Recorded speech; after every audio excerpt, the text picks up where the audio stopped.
कोई चुनौती नहीं मानते, उतनी ही बड़ी चुनौती मानते हैं। से जुड़ा है जनपद के नगरीय क्षेत्र में 25 अभी एक जन के सवाल का जवाब दे रहे हैं दोस्त। अभी पहला ये आप जान लो कि विपक्ष के गठबंधन के पास कुछ भी नहीं है, ना उनके पास मुद्दा है, ना उनके पास नेता है, ना उनके पास कोई नीति है। भारतीय जनता पार्टी के पास नेता है जो विश्व का सबसे शक्तिशाली, सबसे लोकप्रिय नेता माननीय नरेंद्र मोदी जी। विपक्ष के पास 1 दर्जन प्रधानमंत्री पद के उम्मीदवार है। जितने गठबंधन के दल है वो सब राज्य में प्रधानमंत्री बनने के लिए मुंगेरी लाल के हसीन सपने देख रहे हैं। 25 विद्यालय आज ये हमारे लिए खुशी की बात है कि आज कोई आप सब मीडिया के मित्रों को ये समाचार नहीं छापना पड़ता है कि कैराना छोड़ करके, गुंडों, अपराधियों, माफियाओं के कारण से शामली छोड़ करके या पश्चिम उत्तर प्रदेश छोड़ करके या उत्तर प्रदेश छोड़ करके किसी को भागना पड़ रहा है। अगर यूपी से आज किसी को भागना पड़ रहा है तो अपराधियों को, माफियाओं को, दंगाइयों को भागना पड़ रहा है। आज प्रदेश में कानून का राज्य है। विकास की सुगंध गरीब हो, अमीर हो, हर प्रदेशवासी तक पहुंच रही है। महिला सशक्तिकरण की दिशा में ऐतिहासिक काम पहले भी हम कर रहे थे, लेकिन देश की संसद ने माननीय प्रधानमंत्री जी के कुशल नेतृत्व में 33% आरक्षण लोकसभा और विधानसभा में देने का जो बिल था वह देश की मातृशक्ति को उपहार स्वरूप देने का काम किया जा चुका है। आज श्री राधा अष्टमी है, मैं उसकी भी शामली और प्रदेश और देशवासियों को बधाई देता हूं। साथ ही ये हमारे लिए गर्व की बात है, यहाँ जनपद के अंदर जो जिला मुख्यालय है उसको बनाने के लिए हमारी सरकार प्राथमिकता के आधार पर वह धनराशि उपलब्ध कराने जा रही है। मुझे लगता है प्रदेश के जितने भी जिला मुख्यालय हैं उसमें सबसे शानदार जिला मुख्यालय शामली का बनने जा रहा है। सुरक्षा व्यवस्था चुस्त और दुरुस्त रहे, किसी को डरने की आवश्यकता नहीं है, इसलिए पीएससी की बटालियन यह भी शामली में उपलब्ध होने जा रही है। चिकित्सा की दृष्टि से जो असुविधा है उस असुविधा को दूर करने के लिए किसी को अब शामली से बाहर चिकित्सा के लिए दौड़ धूप ना करना पड़े, इसके लिए यहाँ मेडिकल कॉलेज का निर्माण भी होने जा रहा है, हो रहा है। सड़कें गड्ढा मुक्त हों, ये माननीय मुख्यमंत्री जी की अगुवाई में दीपावली तक ये अभियान के लिए निर्देश दिया गया है। जिले के अंदर चाहे वह पशुचर भूमि हो, चाहे कोई चकमार्ग हो, चाहे तालाब की कोई जमीन हो अथवा कोई सरकारी जमीन हो जिस पे कोई अवैध कब्जा है, मेरा मानना है कि 90% कब्जे भूमाफियाओं ने किए हैं, 10% किसी गरीब का हो सकता है। इसलिए अवैध कब्जों को खाली कराने का विशेष अभियान चलाने का जिला प्रशासन को निर्देश दिया गया है। जो 10% गरीब हैं उनके लिए यह स्पष्टता की गई है कि उनको हटाने से पहले उनको बसाने की व्यवस्था की जाएगी, तब उनको हटाने का काम किया जाएगा। जनपद में हमारे जो कोरी समाज के अनुसूचित जाति के भाई बहन हैं उनके प्रमाण पत्र बनाने में शिथिलता की शिकायत आई थी।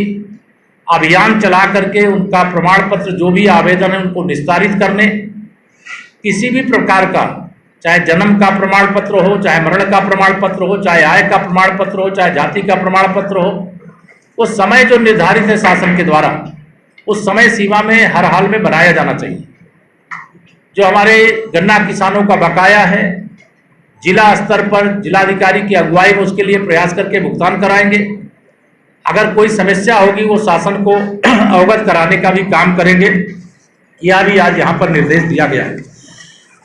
3 प्रकार के जो हमारे पेंशन के लाभार्थी हैं वह लाभार्थियों को चाहे वह निराश्रित पेंशन हो, चाहे वृद्धाप्य पेंशन हो, चाहे दिव्यांग पेंशन हो, कोई भी अगर वंचित है तो अभियान चला करके उसको पूरा करने के लिए भी कहा गया है। यहाँ पे जो कोई अधिकारी जैसे बैठक है और कोई अनुपस्थित है बिना कारण बताए तो उसका 1 दिन का वेतन भी काट देने का मैंने निर्देश दिया है। इस समय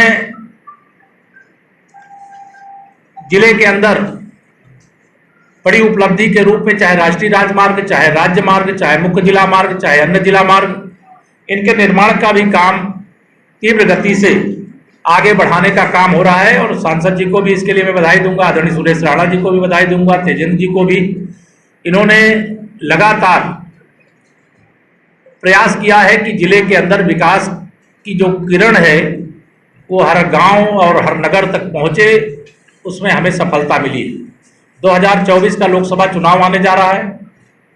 हमारी सरकार ने सबका साथ सबका विकास किया है और सबका साथ सबका विकास करने के क्रम में हम 2024 में, हमारा विश्वास है, कैराना लोकसभा सहित हम उत्तर प्रदेश की 80 लोकसभा सीटें जीत करके 2014-2019 की तुलना में 2024 में माननीय नरेंद्र मोदी जी के नेतृत्व में और ऐतिहासिक विजय अर्जित करने में सफल होंगे। और तीसरी बार मोदी सरकार, ये तथाकथित रूप से जो भ्रष्टाचारियों का, जो तुष्टीकरण करने वालों का, जो अपराधियों को संरक्षण देने वालों का गठबंधन है, ये भारतीय जनता पार्टी के विजय रथ को नहीं रोक पाएगा। एक महत्वपूर्ण सूचना मैं अपने किसान भाइयों के लिए आप सबके माध्यम से देना चाहता हूँ। हमारी सरकार ने लगातार किसान उत्थान की दृष्टि से काम किया है। इस बार जब हम सरकार में दूसरी बार प्रदेश में चुन करके आए, तो जो हमारे नलकूप से सिंचाई करने वाले किसान हैं, उनकी बिजली को सरकार के द्वारा उनके बिल का भुगतान करने का फैसला किया गया। इसलिए अब जो नलकूप के मालिक किसान हैं, उनके यहाँ एक दुष्प्रचार भी यहाँ हमारे जो राजनीतिक विरोधी करने की कोशिश करते हैं। मैं स्पष्ट करना चाहता हूँ, किसानों के बिजली के बिल जो नलकूप के लिए है वह सरकार अदा करेगी। बिजली विभाग उसमें अगर मीटर लगाता है तो मीटर इसलिए लगाता है कि कितनी बिजली किस किसान ने खर्चा किया, उसके आधार पर सरकार अपने खजाने से बिजली बिल का भुगतान बिजली विभाग को करने का काम करती है। कोई ट्रांसफार्मर जला है, उसको स्पष्ट तौर से निर्देश दिया गया है कि उसको तत्काल बदला जाए। कुछ संविदा कर्मी, कुछ दल विशेष से जुड़े हुए होने की शिकायत मिली है, उनकी जांच करके उनके खिलाफ कार्रवाई किया जाए। भ्रष्टाचार के खिलाफ युद्ध चल रहा है, जंग चल रही है, निर्णायक दौर पर है। कोई अधिकारी कर्मचारी कोई गड़बड़ करेगा किसी भी मामले में तो उसको बख्शा नहीं जाएगा, यह स्पष्ट निर्देश दिया गया। 2023 में मैं आप सबके साथ वार्ता कर रहा हूं। मुझे पूरा विश्वास है 2024 ही नहीं, 2047 विकसित भारत होने तक ये भाजपा का कमल प्रदेश में भी देश में भी खिला रहेगा। इसलिए हमारा लक्ष्य, जो हमारे प्रधानमंत्री जी का नारा है, भ्रष्टाचार भारत छोड़ो, तुष्टीकरण भारत छोड़ो, परिवारवाद भारत छोड़ो, और जो अभी G20 की ऐतिहासिक समिट हुई जिसमें पूरी दुनिया, उपकार फिल्म का गाना कि मेरा भारत वो भारत है जिसके पीछे संसार खड़ा, तो मेरा मोदी वह मोदी है इस समय जिनके साथ संसार खड़ा भी है, चला भी है और चल भी रहा है। यह ऐतिहासिक उपलब्धियों का युग है। भारत 5वीं अर्थव्यवस्था है, तीसरी अर्थव्यवस्था जल्दी बनने की ओर अग्रसर है और उत्तर प्रदेश की उसमें ऐतिहासिक भूमिका, क्योंकि उत्तर प्रदेश देश का सबसे बड़ा प्रदेश है। अगर उत्तर प्रदेश पीछे छूट जाएगा तो फिर हमारा देश आगे नहीं बढ़ पाएगा। इसलिए उत्तर प्रदेश ने भी कीर्तिमान स्थापित किया है। अभी ODOP के अंतर्गत शामली के हमारे उद्योग जगत से जुड़े हुए एक साथी को माननीय प्रधानमंत्री जी ने स्वयं पुरस्कृत किया है। अब कैराना कोई दंगा क्षेत्र नहीं है, यह एक विकास के दृष्टि से आगे बढ़ चुका क्षेत्र है। इसलिए यह बातें मुझे आप सब लोगों को जानकारी देनी थी। और जो चीजें अभी हमने नहीं आपको जानकारी दी है, कोई एक दो सवाल आप कोई पूछना चाहेंगे तो मैं उसका जवाब भी दूंगा, लेकिन आप सबको यह जरूर मैं कह रहा हूं, शामली चूंकि हमारा ये हरियाणा और दिल्ली और नोएडा से लगा हुआ क्षेत्र, यहाँ का विकास हमारी सरकार की सर्वोच्च प्राथमिकताओं में से एक है। हम उत्तराखंड में भी हमारी सरकार है, उत्तर प्रदेश में भी हमारी सरकार है, हरियाणा में भी हमारी सरकार है, देश में हमारी सरकार है और आने वाले समय में चारों तरफ कमल खिलेगा। भाजपा सत्ता में शानदार ढंग से वापसी करेगी, ऐसा मुझे पूरा विश्वास है। और यहाँ ये तो अभी हमारे आदरणीय सांसद जी बता रहे हैं कि जो यहाँ का रेलवे स्टेशन है वो आदर्श भारत अमृत भारत योजना का हिस्सा, अमृत महोत्सव वर्ष है। अमृत सरोवर आप देख रहे होंगे, अमृत काल में हर घर में तिरंगा आपने देखा होगा, हर घर में नल से जल पहुंचाया जा रहा है, हर घर तक बिजली पहुंचाई जा चुकी है। सबका साथ सबका विकास का जो लक्ष्य है उसको आगे बढ़ाने का काम हुआ है।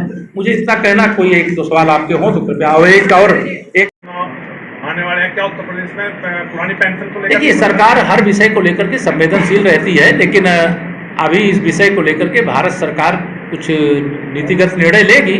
उत्तर प्रदेश में डबल इंजन की सरकार है। सर, साजिश ने जो बैठक की है 22 के चुनाव में वैक्सीन का परिणाम अच्छा नहीं था, अब 24 को लेकर बैठक की है, क्या आपने कहा? नहीं, हम 24 की चुनाव को लेकर के बैठक नहीं किए, हम डबल इंजन सरकार की योजनाओं को जन जन तक पहुंचाने को लेकर के बैठक किए। हमने अपने कार्यकर्ताओं के साथ पार्टी कार्यालय, चूंकि मेरे लिए मैं कार्यकर्ता पहले हूँ, मुख्यमंत्री बाद में हूँ, पहले मैं अपने कार्यालय में गया, वहाँ कार्यकर्ताओं के साथ बैठक किया। स्पष्ट कार्यकर्ताओं से कहा हूँ कि चुनाव सरकार नहीं कार्यकर्ता लड़ता है, पार्टी लड़ती है।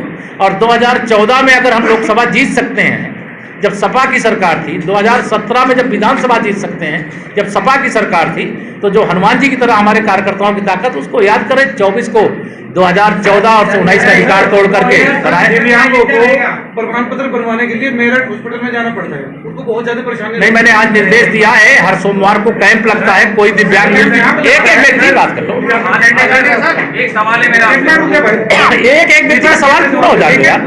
आप पहले समझ लो, पहले हर सोमवार को दिव्यांगों का प्रमाण पत्र बनाने के लिए कैंप लगाने का काम किया जाता है।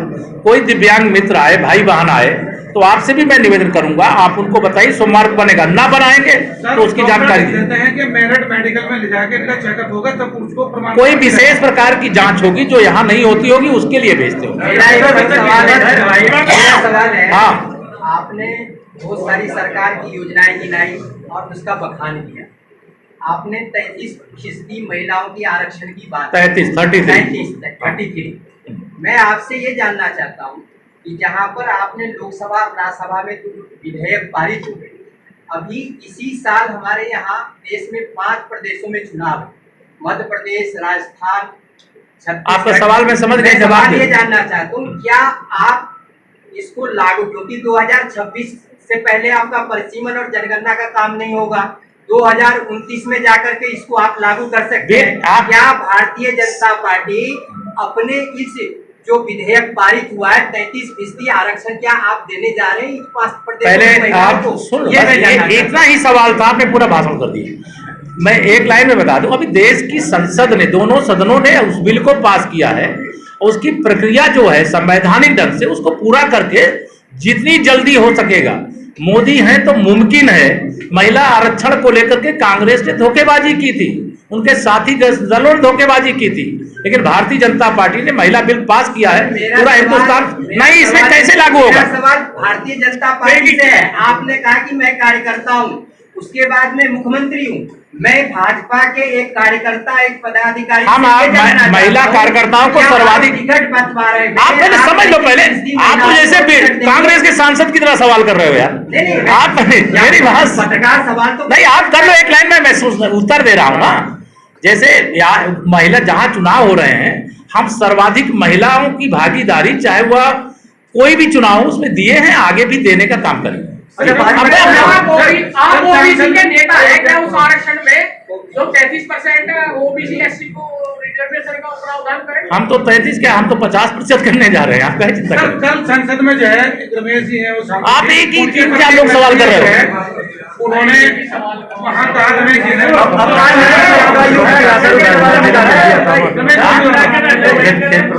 मेरा सवाल है यार, आप लोग एक व्यक्ति सवाल करोगे तब कि 4 लोग एक साथ सवाल करोगे। एक सांसद है, उन्होंने कल संसद में अब सब बोले, उसके बारे में आपको क्या? देखिए, देश के रक्षा मंत्री जी सदन में थे, उस पर खेद व्यक्त कर चुके हैं। कार्रवाई से वह विषय निकाल दिया गया है, पार्टी ने उनको नोटिस जारी कर दिया। ऐसा नहीं बोलना चाहिए था, उन्होंने जो बोला। धन्यवाद। किसान धरने पर बैठे हुए हैं, तीनों चीनी मिल है सर, गन्ना की बहुत अभी निर्देश दे दिया गया, गन्ना किसानों का भुगतान सर्वोच्च प्राथमिकता है। वो करवाने का काम करें। 14 दिन की बात की थी, 14 दिन से ज्यादा हो गया सर। जो निर्देश दे दिया के बारे में कहा सर। हाँ। हमारा जिला अस्पताल बने हुए 5 साल हो चुके हैं, 5-6 साल हो चुके हैं। आज तक वहाँ पर ऊटी नहीं बनी है, वो प्रेजेंट डेटा नहीं है, जिसका पेड़ आज मैंने सारे निर्देश दिए, मिला है जानकारी। यार ये बताओ, आप सब पत्रकार लोग आपस में एकजुट नहीं हो क्या? लेकिन एक सवाल है। हाँ। हमारे एक पत्रकार साथी की अभी डॉक्टर की लापरवाही से मृत्यु हो गई, उसमें आज तक कोई कार्रवाई नहीं। अमित मोहन राष्ट्रीय सहारा की नहीं, इसको चेक करा ले जिलाधिकारी, और अगर ऐसी कोई शिकायत में सच्चाई है, नहीं अगर कोई शिकायत में सच्चाई है कि सारा मामला बोल देखिए, और जो हमारे सीएमओ है सर यहाँ पे बिल्कुल खत्म। सर जिले में रोज मौत हो रही है, प्राइवेट हॉस्पिटल में सर रोज मौतें हो रही है सर। चूरन की पुड़िया की तरह यहाँ पे उन्होंने हॉस्पिटल खुलवा दिए छोटे। ठीक है, स्वास्थ्य व्यवस्थाएं अच्छी से अच्छी हो, सरकार की ये प्राथमिकता है। धन्यवाद, आपके सवाल हो गए, बहुत हो गए।